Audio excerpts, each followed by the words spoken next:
yang dilakukan oleh malaikat Jibril, sehingga Nabi Muhammad sejak usia 4 tahun sudah terhindar dari hal-hal yang bersoal, ya. Dan kemudian atas dasar itulah Nabi Muhammad kembali ke pangkuan ibunda kandungnya, yaitu Siti Aminah. Dan tinggal bersama Siti Aminah hingga usianya 6 tahun. Dan setelah usianya 6 tahun, Nabi Muhammad tinggal bersama sang kakek, yaitu Abu Muthalib, dan juga bersama pamannya, Abu Thalib.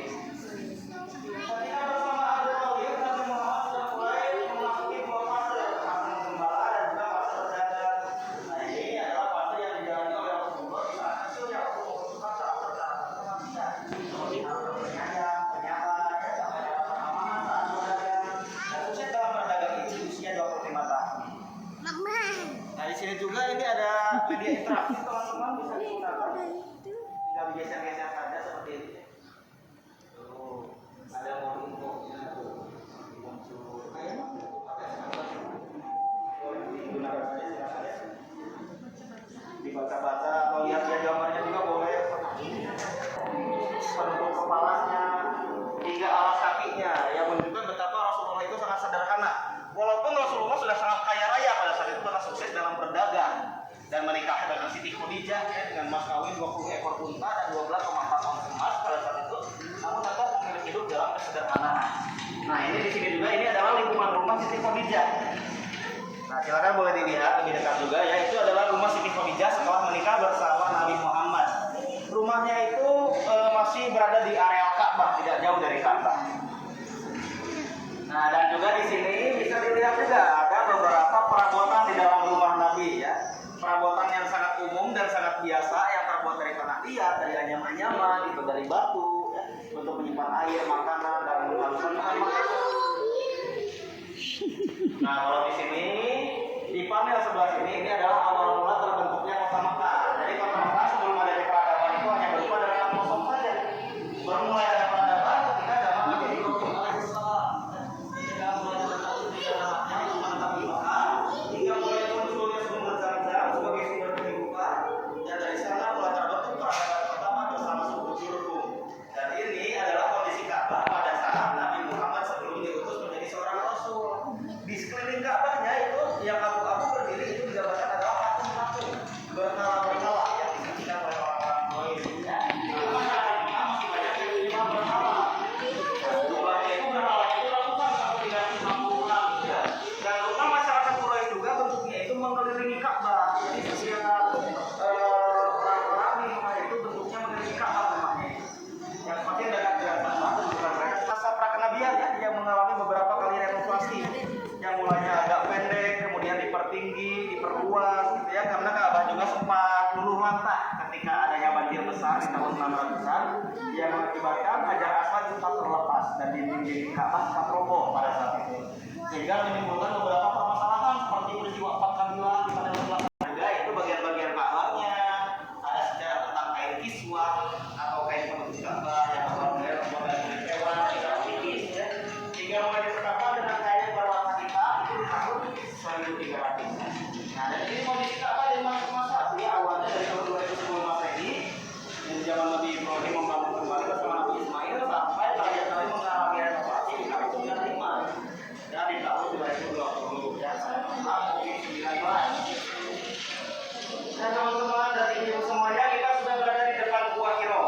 Gua Hiro ini, iya Gua Hiro, tempat Nabi Muhammad mendapatkan wahyu pertamanya. Dan kita boleh masuk silakan ya.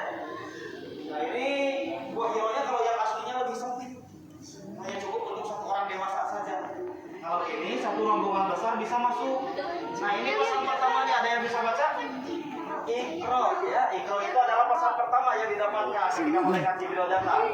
Bacalah ya.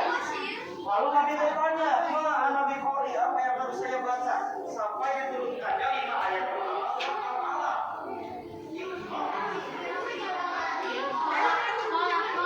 Sampai Al-Alaq Isa Al-Alaq.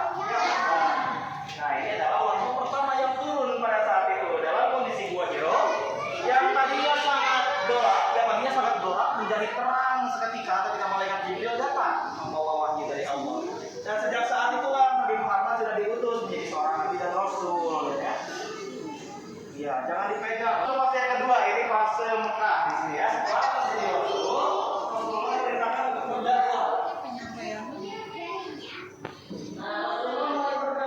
Pai, hayu.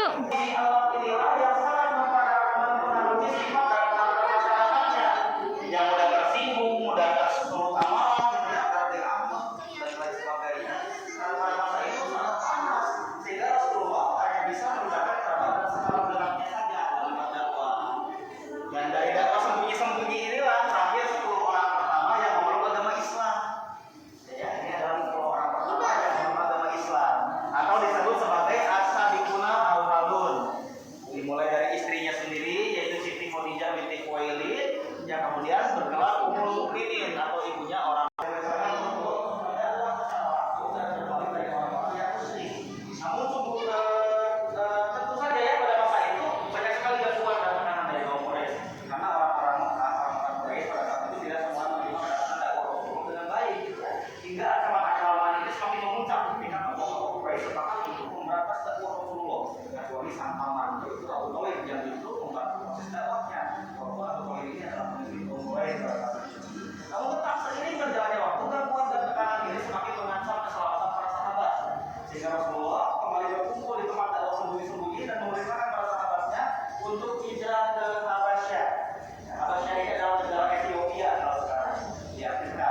Hijrahnya ke Habasyah ini ditujukan untuk menyelamatkan keyakinan para sahabat agar tidak terpengaruh oleh orang-orang Quraisy. Dan tentu saja hijrahnya ke Habasyah ini tanpa didampingi oleh Rasulullah. Rasulullah tetap menetap di Mekah dan melanjutkan dakwahnya di Mekah, sedangkan para sahabat hijrah ke Habasyah yang dipimpin oleh Utsman bin Affan dan Ja'far bin Abi Thalib. Dan di sana itu ada alasan mengapa memberi Habasyah sebagai tempat hijrah. Selain itu menyelamatkan keyakinan para sahabat, hijrahnya juga untuk menyampaikan dakwah Islam di luar Mekah dan menjalin hubungan kerjasama yang baik antara Mekah dengan Habasyah. Dan Habasyah merupakan negeri yang sangat damai, pemimpin di sana sangat adil, raja agama atau raja suci di sana itu sangat menerima kedatangan Rasulullah. Saya kaum muslimin dengan sangat baik, gitu ya, walaupun dia bukan seorang muslim pada awalnya. Jika para sahabat di sini tinggal selama 14 tahun, ada nama-nama yang hijrah ke Habasyah dan tinggal di sana selama 14 tahun. Dan sedangkan Rasulullah di kota Mekah dihadapkan pada tahun kesedihan. Ini terjadi pada tahun 10 kemudian. Pada saat itu Rasulullah ditinggal wafat oleh sang paman, yaitu Abu Thalib, yang sangat berjasa dalam kehidupan Rasulullah. Namun sungguh disayangkan Abu Thalib wafat sebelum memeluk agama Islam, karena di hari-hari terakhirnya beliau tidak bisa mengucapkan 2 kalimat syahadat ketika sedang dibimbing oleh Rasulullah, sehingga wafat tidak beragama Islam. Dan Rasulullah sangat sedih pada saat itu. Dan hanya berselang 2 bulan dari wafatnya sang paman, belum juga selesai kesedihannya, Rasulullah kembali ditinggal wafat oleh sang istri, yaitu Siti Khadijah. Nah, jadi wafatnya Siti Khadijah ini semakin menambah kesedihan di hati Rasulullah. Makanya tahun ini disebut sebagai tahun kesedihan atau Amul Husni, karena di tahun ini Rasulullah ditinggal wafat oleh 2 orang kekasihnya. Dan atas dasar kesedihan yang sangat berlarut-larut inilah Allah memberikan peristiwa Isra Mi'raj. Nah, peristiwa Isra Mi'rajnya kita ingat secara sepintas ya, karena jumlah kita sangat banyak, jadi kita akan melihat sepintas saja. Nah, ini adalah perjuangan satu malam dari Madinah ke Al-Aqsa. Karena di dalam cuma 20 orang, jadi kita tidak diperkenankan untuk masuk ya, kita boleh melihat secara sepintas saja dari luar.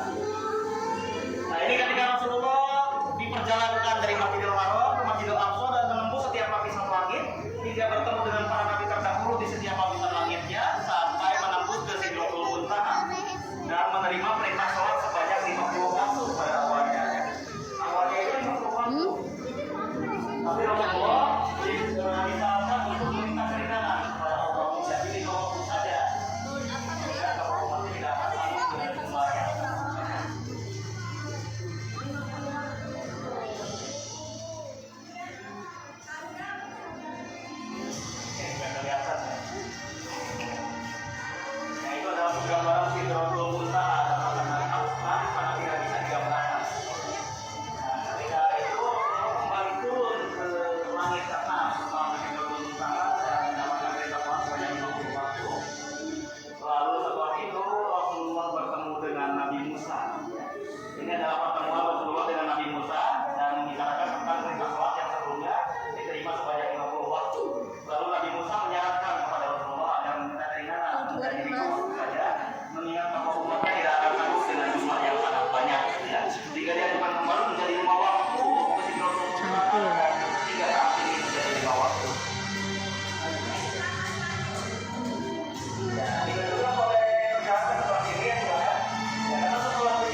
sana ke bawah.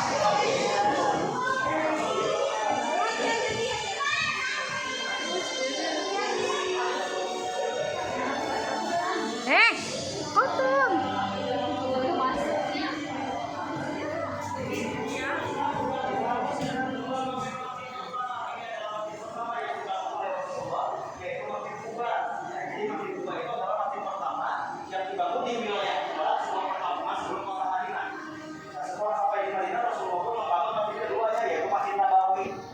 Dan kedua, masjid ini pada saat itu belum memiliki atap yang tetap. Jadi atapnya hanya berupa atap sementara yang terbuat dari pelepah daun kurma, gitu ya. Nah, teman-teman, rutenya kita ke sebelah sini dulu. Kita berkeliling ke sebelah sini. Tuh, Rasulullah pada awal hijrahnya mempersaudarakan kaum Muhajirin dan Ansor, ya, karena kaum Muhajirin ini berhijrah tanpa membawa harta bendanya, serta di kota Mekah. Dan Rasulullah pun membuat jaga Madinah semacam undang-undang pertama. Kalau di kita itu undang-undang dasar 45, kalau di Madinah benar itu adalah jaga Madinah namanya. Dibuat oleh Rasulullah dan dimengerti oleh berbagai kelompok di Madinah. Nah, ini bentuk biasa Madinah ini undang-undangnya seperti ini. Di sini itu 70 pasal ya, ini hanya 40 pasal saja ya. Dan ini hanya bagian banyak saja. Dan di tahun 2 Hijriah Rasulullah dan kaum muslimin dihadapkan dengan perang Badar. Nah, ini perang Badar namanya ya. Itu pakaian perangnya itu kalau udah aslinya beratnya 20 kilogram untuk bajunya itu. Tapi kalau itu hanya sisanya saja. Perangnya, pedangnya, dari sebagainya gitu ya. 20 kilo, tapi ini kan cuma rasanya. Banyak sekali peperangan yang terjadi seperti perang Uhud, perang Khandaq, ya. Semuanya hampir dimenangkan oleh kaum muslimin. Nah, ini seperti yang dijelaskan tadi bisa digunakan. Maju. Boleh sentuh-sentuh ya kalian.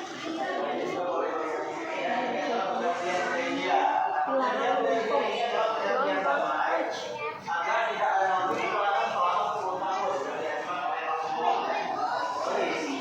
Nah, ini juga ini adalah replika dari alat-alat perang pada saat itu, seperti salah satu bendera perangnya ini seperti senjata itu bendera perang. Juga ada pedang yang diwariskan kepada Utsman bin Affan, busur panah, dan juga cincin.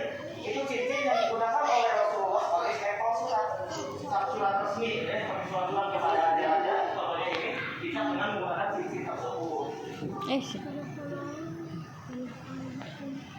Nah, ini juga bisa disentuh tuh ya, tuh perjanjian Hudaybiyah. Nah, ini adalah pembebasan kota Mekah. Yang inti dari pembebasan kota Mekah ini adalah penghancuran berhala-berhala, ya, sampai azan yang berkumandang di kota Mekah. Silakan boleh dilihat saja. Tapi satu-satu dong, jadi satu-satu. Jadi dibaca dulu, gitu ya, baru pindah ke bulatan berikutnya. Tempat dimakamkannya Rasulullah bersama dua sahabatnya. Namun di sini tidak ada nama makamnya, ya. Hanya mimbar dan mihrabnya saja yang ada di Masjid Nabawi. Jangan. Tuh sana tuh.